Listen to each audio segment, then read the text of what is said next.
Just a moment before we actually will be loading in. Oh, yeah! Ladies and gentlemen, heroes are on the rise.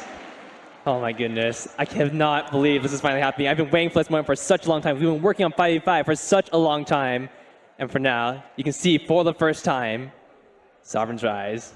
Well, you can see it now. Just take in the beauty of Sovereign's Rise. They didn't have enough of us right there. Taking the beauty of the graphics, taking the beauty of the entire map. It has been such a long amount of work, huge amount of investment from SEMC to create this kind of experience. And right now you can see this is the new meta opening up. We've got double jungle, we've got double mid lane. There is everything going on here. The meta is so diverse already. How delicious is this map right here? I mean, my eyes can barely handle what I'm actually seeing. Now, okay, we have players fanned out all across the map. You talked about all of the different ways that we can approach this game. It looks like these guys have kind of figured out what they want to do here in the early game. Yeah, one of the great things about Sovereign's Rise is that the amount of depth, the amount of strategies that you can start, even just opening up the game, are limitless. Players have so many more options in these opening minutes, and even later into the game, you'll see these teams, they'll be doing some crazy things that you'll never see on the Halcyon Fold. Gary getting lit up early on, and your first blood of 5v5 comes through. What a play! What a hero! I think he was going for an early invade because jungle invades are really, really important now. There are so many big objectives that you can take away from your opposing junglers, Zekan. Yeah, one of the great things is right now you see Eco and Sean against Sparkling Rain and Elements in the mid lane, duo mid lane. This is something that you see occasionally on the Halcyon Fold. But the great thing about it is because the river increases your moves, you always have another engage potentially, but no. Yeah. Because you can have two captains in the mid lane, because you can have two anything in the mid lane, that river allows you to run to both of those side lanes, to make ganks, to make plays, to roam across the map, be more diverse with your strategy, be more diverse with your tactics. And that is something that the Sovereign's Rise opens up. Little acro bounce starting off, but a 3v1 situation. Have you overstepped yourself? Yes, you have! Ozo's down! Looks like we're going to be tied up 1-1, but Sparkling Rain caught up. Ordain, suppressing fire comes in from the lane. He can hang out back there. Healing flash. Sparkling Rain, can he get back? But you don't want to go down right here. Gary flexing his might here on this Grace coming through. Benediction in. Saw. Rody run back, bud. He'll get a Vanguard and gets out of that one. Eco going 1v1 with Elements right now. It's all across the map. You got more players. There's going to be more deaths. Elements, one attack. You can't run away. Eco's got him. Goodness me, Eco in the mid lane on this Celeste.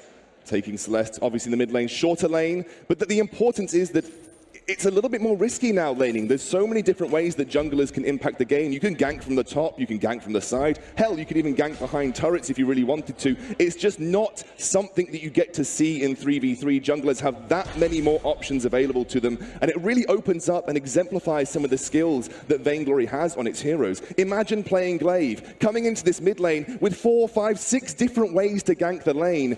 And so many options and so many decisions that you have to make as a player. That tactical diversity that SEMC wanted to create, it's true, it's here.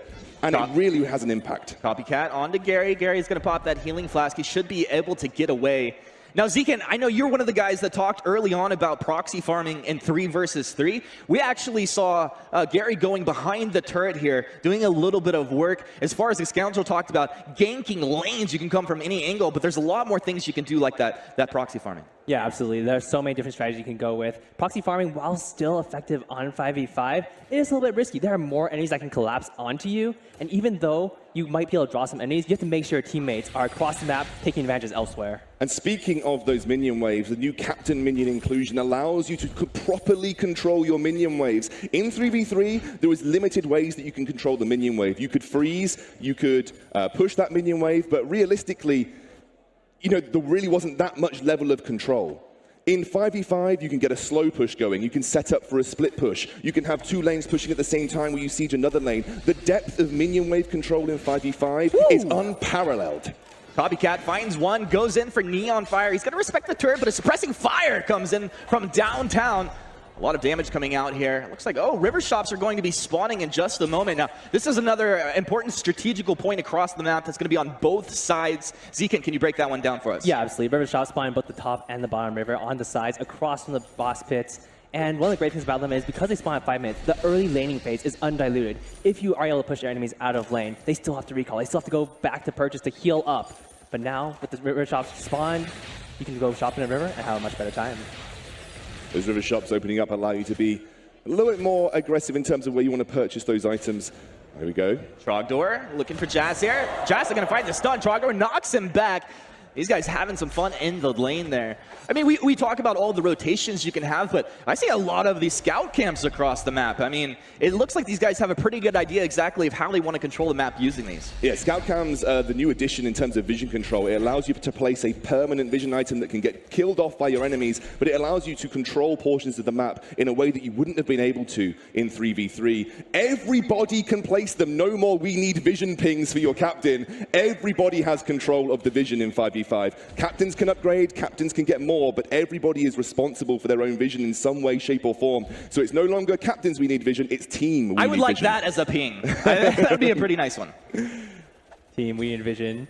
Team we need vision. That needs to be the first team that takes its way onto. Hey, NA has a team vision. They might do pretty well here. Now, I'm looking at the builds across the board. We got a CP Saw coming in, a weapon Ozo? That's the most beautiful thing I've ever seen. Now, bang ring, Sean M, you've overstepped yourself. He will go down. He got saw by a scout cam. He had no idea. He just didn't take it out. Ozo had perfect vision. And you feel like you're safe here, right? Like, exactly. This is his turret side. This is his side of the river. And if that was a scout trap, that play would have never have happened because the scout trap would have got procced. Ozo had complete vision because of the scout cam that's in the brush. Absolutely, and one of the things about this match right now is with scout cams, the amount of vision you can control is incredibly important as we have another fight breaking out. Run the eco. Can he run from this? Oh, yeah, he'll be just fine. Had his flask there, so he's right back into the lane. Just so much action. Yeah, as you're speaking about more action, there is more action. Yeah, Gary, anytime you rotate through this jungle, you are in danger. Core collapse, not going to land exactly how they would have wanted it, but Gary's going to be okay on this Grace. Imagine hitting 5-man core collapses. How ridiculous would that be? It will happen. It will happen. Just, I want to, yeah, maybe like the Finn pull into that core collapse right there. Now, Ordain's down. Bounces start to begin here. On to Sean. Big burst damage coming through. The Fearsome Shade on to 3. Sean wants some, but has he overstepped himself? Neon Fire finally rotating down from the top lane. Kind of pokes onto his opponent's area. He will force them off and then quickly runs down the river, giving him that move speed up towards his top lane. Now another bang ring finally coming up. Eco didn't respect his opponents and will go down. It's going to be 5-3 here early on. Yeah, gotta put down the scout cams, right? Exactly, those scout cams giving you the opportunity to seek vision out. And something that I want to touch on that Captain Nito touched on in his video is this edition of Fog of War, the first true Fog of War to come to a mobile MOBA. What it is you technically have it in 3v3, but it is a true visual representation of what you can see on the map. The Fog of War clearly defines what you can and can't see, where your vision boundaries are, and obviously the scout cams add to that as well. Absolutely, this is so incredibly important because it means that it is so much easier and so much more intuitive to control vision for your team and against your enemies. Being able to see exactly what you know exactly where enemies are rotating, it makes it so much better. So Zekan, it is past 7 minutes 30. Blacklaw has made his way onto the Sovereign's Rise. I think you need to, after this, a little bit of action, Humanist. Yeah, let's see. It's going to go down. Oh, a nice little roadie run, and that's the CP Saw doing work.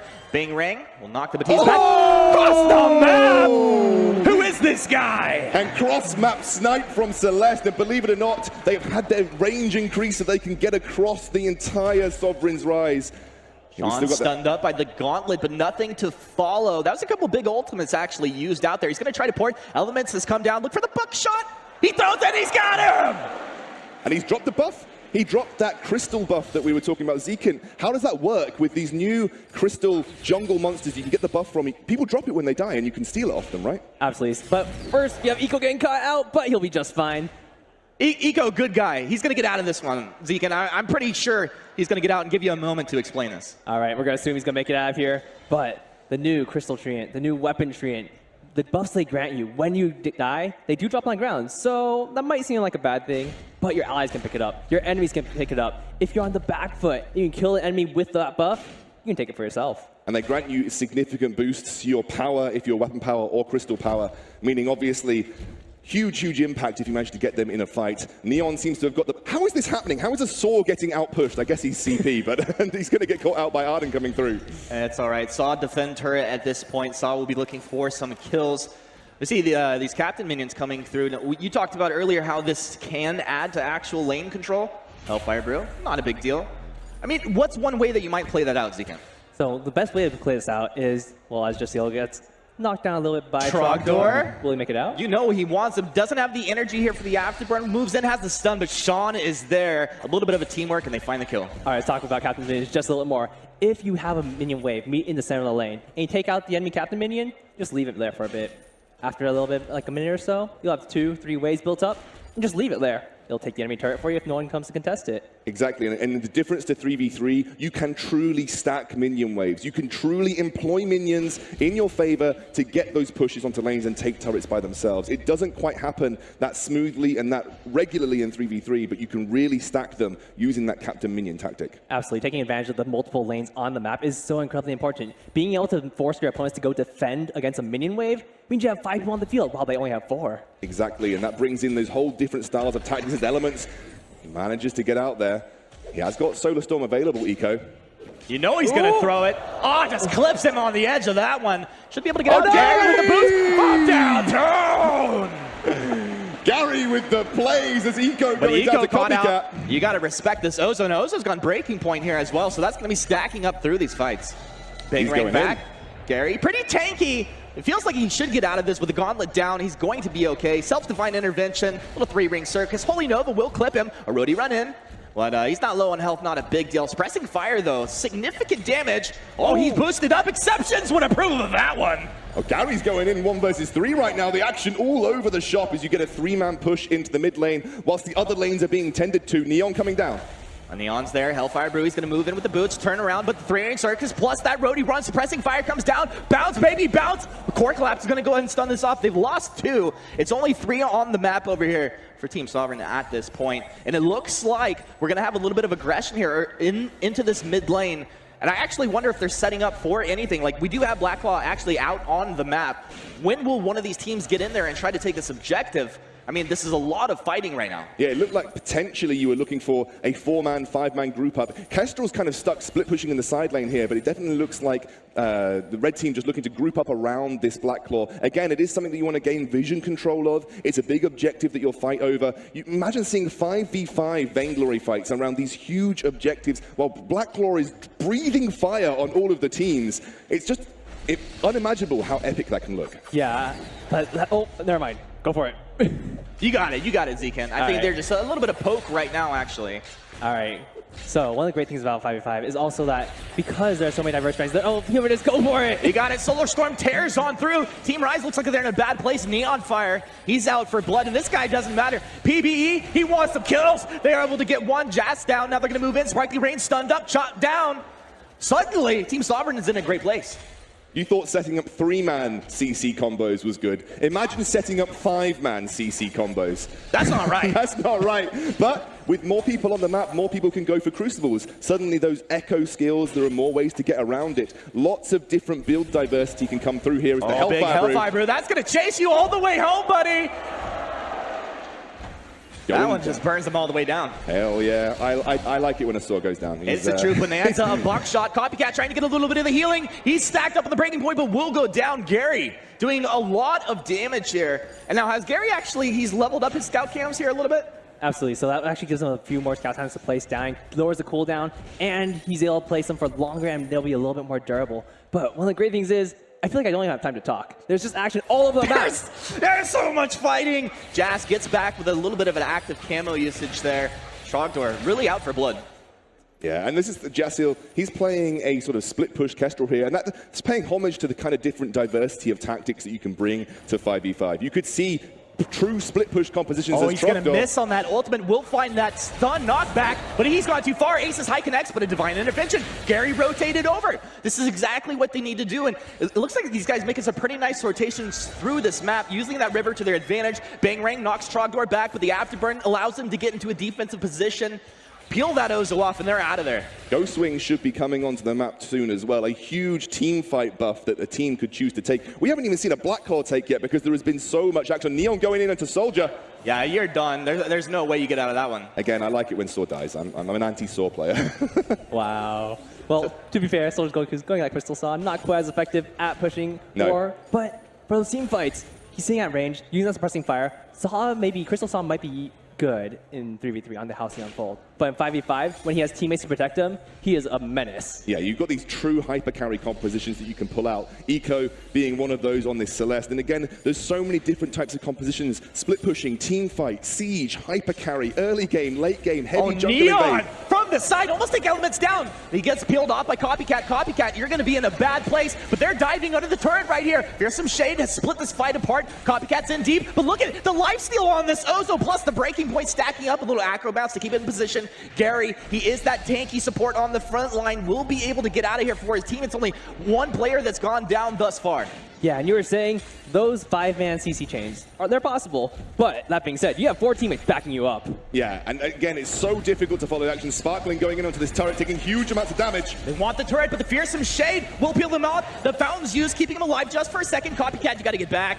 You will not be able to do so. Too much damage output, and look at the crit coming through here. It's actually nice to see a Ringo. Hey, Ringo OP, bro. Out on the map right now. Now, Sovereign's Rise is a thing of beauty at this point.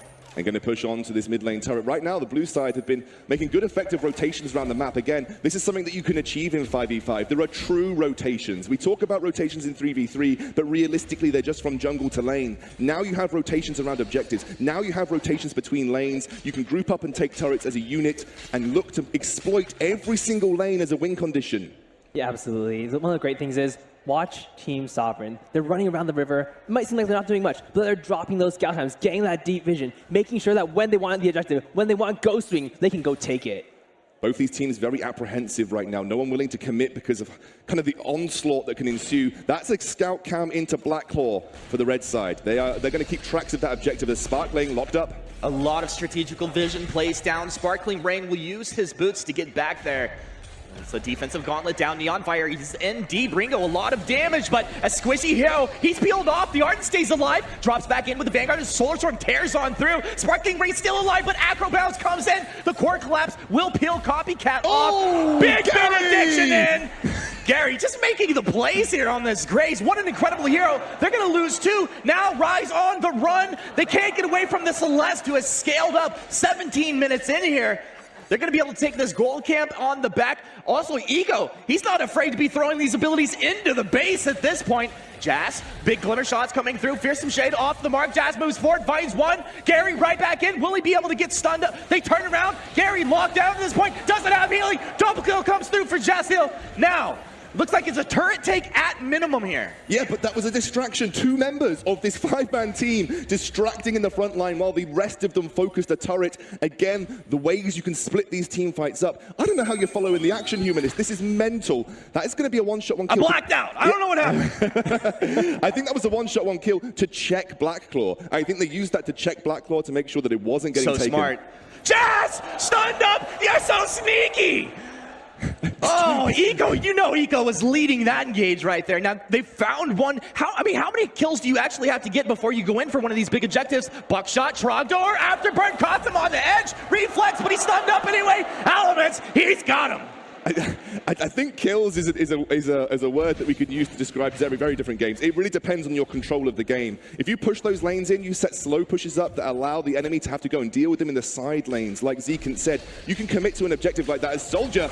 Yeah, Soldier, he's going to be caught out there. Maybe felt like he could get a little bit more done. Now, the scout cams are placed here. You can see that Sovereign scout cam will be seen out by Rise, vice versa as well. So these guys, they need to get in there and actually clear those out as this vision starts going down. That's a big push in the mid lane here for the blue side. Both Sean and Eco moving in. Gary, the baller! Gary gets in there, calculated, throws the fountain. He will go down, but they get pretty good chip damage onto this turret. Yeah, they do. Again, you know, when you take down an armory, it's really impactful, Zekant. You manage to, I think you weaken your enemy minions so you can get a slow push in that lane consistently, right? Absolutely. The way it works is you actually strengthen your allied minions, you weaken the enemy minions, and it also weakens the Vein Crystal abilities. I think the Vein Crystal, if you take one of the armories, loses its targeted missile ability. It only has that stun ability left, from what I remember. It actually, well, Trogdor going in for the steal, not quite getting it. Elements making it out with that crystal buff. Just whiffing on that ace aside, but not a big deal. Yeah, the way it works is actually the empowered Halcyon missiles become, instead of 3, they become 2, and they no longer slow. Yeah, I understand. Oh my goodness, the CP Saw doing work. The one shot's going to come out, a little bit of damage, but it's negligible. Fountain's out, suddenly Team Razer in fighting shape with the gauntlet down. They move forward here, flexing their might in a 5 vs 4 situation. Neon Fire's gonna stutter step, trying to move back, stack up that breaking point. Copycat's in, trying to show him he is the boss, he is the Ozo, but split apart from his team. He's taking out 1,100 damage on that Saw. Feels pretty good, man. Turns around, drops the suppressing fire. Razer are going to be able to get out of it. They just lose the Ozo. Copycat, a little bit overextended there, but he did set his team up for a really big push. Gary going in. He has got no fear on this Grace. And I feel like this should just be like a weapon Grace at this point. He's just doing so much work. Big fearsome shade actually tearing on through, and Team Raze's got to be pretty careful. I think he heard you. He's picked up a 6 sins. Gary looking to go aggressive. Very smart, Gary. I like it a lot.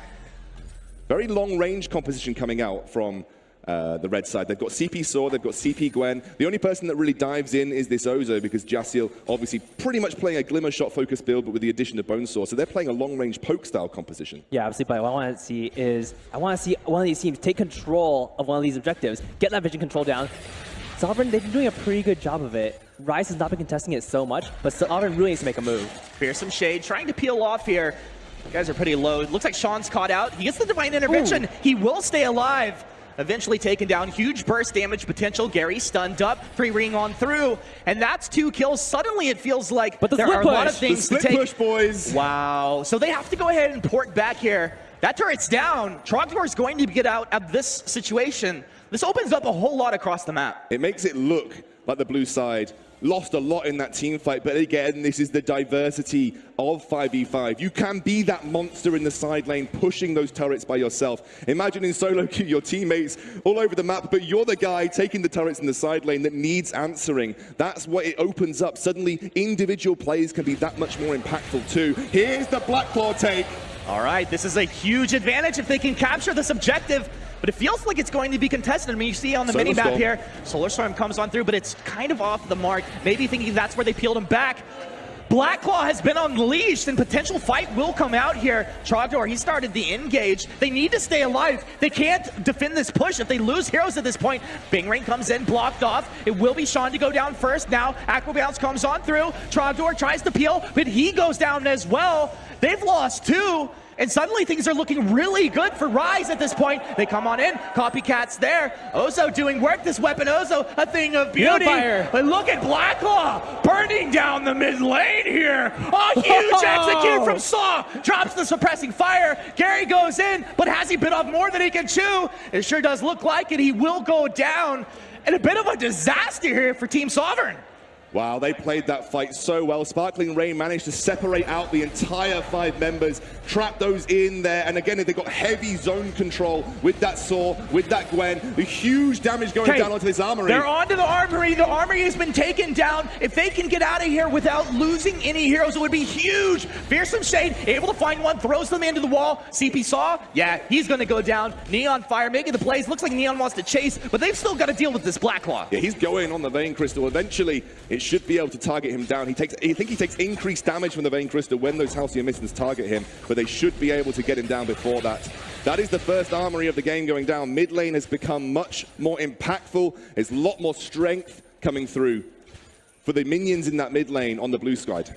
Absolutely, and one of the things you saw right there was the team Rise. They were able to take down Blackclaw and push with it. Pushing with it is very effective. However, you still have other options. If you want to leave it in the mid lane and take a side lane, go for it. And this is fantastic for teams. Oh, as you see, Ghost Wing is being started. Yeah, Saw's not quite up yet. Ghost Wing is going to get started. This is a quick take of an objective by the blue squad. This will give them a team-wide buff that will make them excel in team fights, and they still have open lanes that they can look to push. That top lane has just the armory standing between them and the Vein Crystal. This is going to be unanswered. The vision just isn't there. Now, as we look at this, this is a huge take, and it's a defensive buff that you're receiving, but do you see this as more defensive or an offensive tool? I think it can be a bit of both. It allows you to recuperate outside of team fights, but also allows you to go into team fights with a little bit of extra strength. Absolutely. The way this buff works is that while you're out of combat, you get extra health regeneration, you get extra energy recharge, and you get this regenerating barrier, which is pretty sweet. This is pretty interesting movements coming through here. As they move up as 5 into this top lane. You can almost sense some fear here. Von C would not approve of these rotations. You can almost smell the fear on these players right now as Rise so close to maybe closing this game out. Now, they move in. A huge clash. Look for the stuns into this gauntlet. They're going to turn it around. We'll lose one as Jas drops down. Trogdor dropping low, gets the divine intervention. They have to kite backwards. You have huge burst potential, but you're so squishy. They move in. This is Elements back. Gary zoning them out. Copycat goes down on the front side. Sovereign have flipped this one around while their base is in shambles. They have taken this fight. They move in. Fearsome Shade takes down Soldier. They don't lose anybody. What an epic fight coming out of these guys. And that is the danger of overextension. Team Rise, they went a little bit too far with that Black Claw push. They didn't get the vision that they needed for Sovereign. And Sovereign, they went for that Ghost Wing and were immediately able to turn the game around. And they have that big team fight buff that Ghost Wing provides. That's This is a long respawn. Have these guys into this game right here, right now? Right here, right now, Humanist.